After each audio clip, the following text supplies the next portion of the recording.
Hello, welcome to my town in Ostriv. It is April of 1776, and it's been 55 years since this town was founded.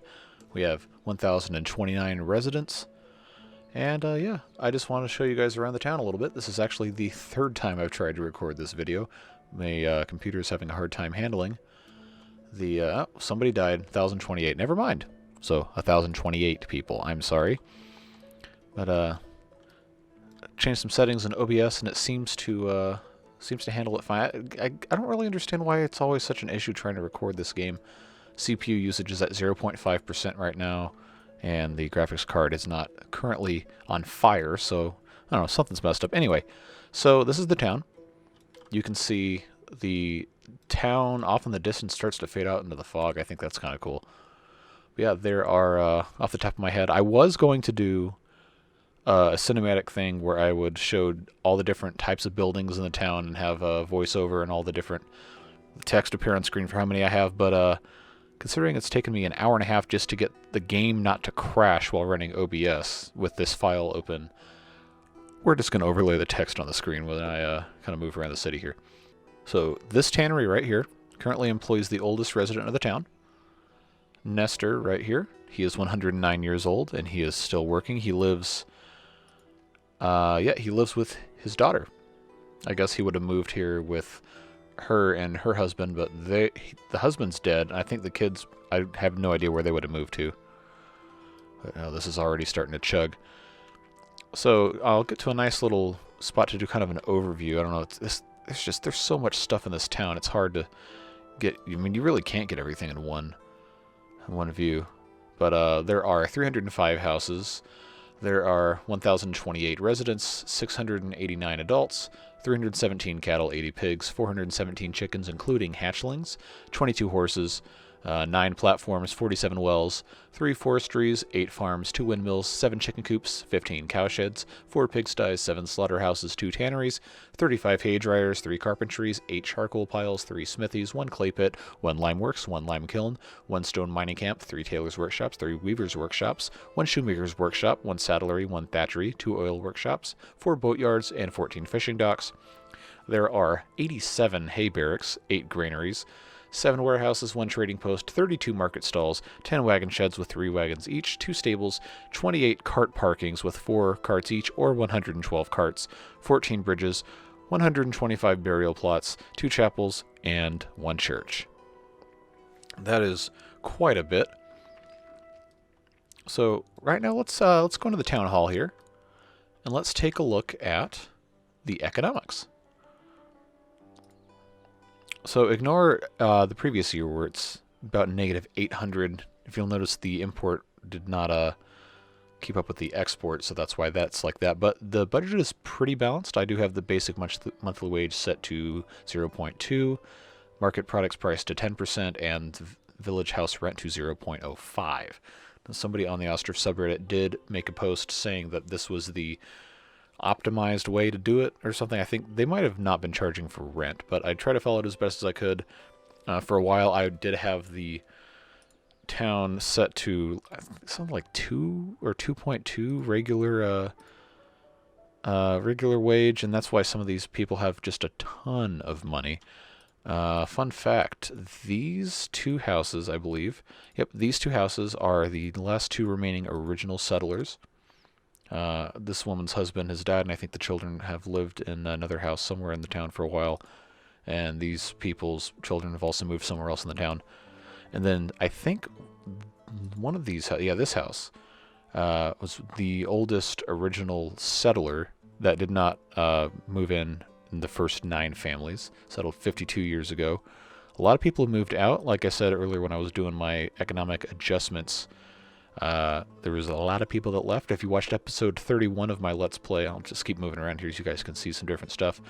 But if you watched episode 31 of my Let's Play, then you saw that there were a lot of people that left. It went from about 850, 860 residents down to about 230, and that wasn't fun. But I figured out that there was actually an issue. Let's come back over here, I'll show you. There was an issue with the town hall to where if a counselor left, this guy right here, this managed seasonal hiring box would become unchecked. And when the new counselor came in, it would not recheck itself, so I would have to manually recheck it, and that's why all the people working the market stalls left, because for some reason I had that set to seasonal and just had the season all year round. Nobody could buy any food, so they just left. And so what I did to fix that is I set the counselor wage to 200% so they would never leave unless their family moved out. And then that seems to have mostly solved it. They'll still leave every couple years, and I can't figure out why. I think this is the third mayor I've had. The first mayor moved out. I have never figured out why he moved out. He had plenty of money and food, so I don't know what that was about. There's the second one was a woman. I think she actually died. She was living in one of these houses. Maybe? I can't remember. But yeah, she's not the mayor anymore. And then this is, yeah, that's the third guy. I guess he lives here for some reason. I don't know. But yeah, the town is, dare I say, quite well developed. I know there's a large swath of farmland here. Like, this is such a beautiful game. That's why I keep coming back to this and why I keep playing hours and hours and hours and hours upon this, and I have a town with 1,028 people, and it's fun to play. It's nice. It's very enjoyable. Hey, messenger. This is not a let's play. I know. I'm just going to go in and I don't need to sell any sallow. I don't have any horseshoes to sell. Alright, we'll leave that alone. But, yeah, the game seems to be performing a little better now. I did turn down the render quality. One thing I did want to show you guys is this, I'm kind of proud of this little church on the peninsula thing right here. If I can get my mouse to cooperate right. I think that looks kind of nice. This is the original 60 people that died in the town, I think. Little graveyard right here. If you come up here, this is the second graveyard I did. This is, I don't know, another 30-something. I can't be bothered to count. That's all full. And then come all the way down here. I started running out of, like, decent-looking places to put dead bodies. So I built, well, this is going to be a little cemetery down here at the world border. So this is actually the most recent person that died while I was recording this. None of the super old people have died yet. I have that man I showed you who's 109. There's another one who's 102, maybe 103 now. I can't remember what house he lives in, but he lives alone. Oh, wow, it's this guy. Yeah, 103. He lives alone, and there's another house that has, I think he's 100. Wow, there's a lot of people living in that one. I found it earlier during one of the other aborted recordings that was roughly one frame every 10 minutes. It's insane. But, yeah, I beat OBS up real good with that one. But I've got 3 centenarians right now. I've got a bunch of people in their 90s, mostly women.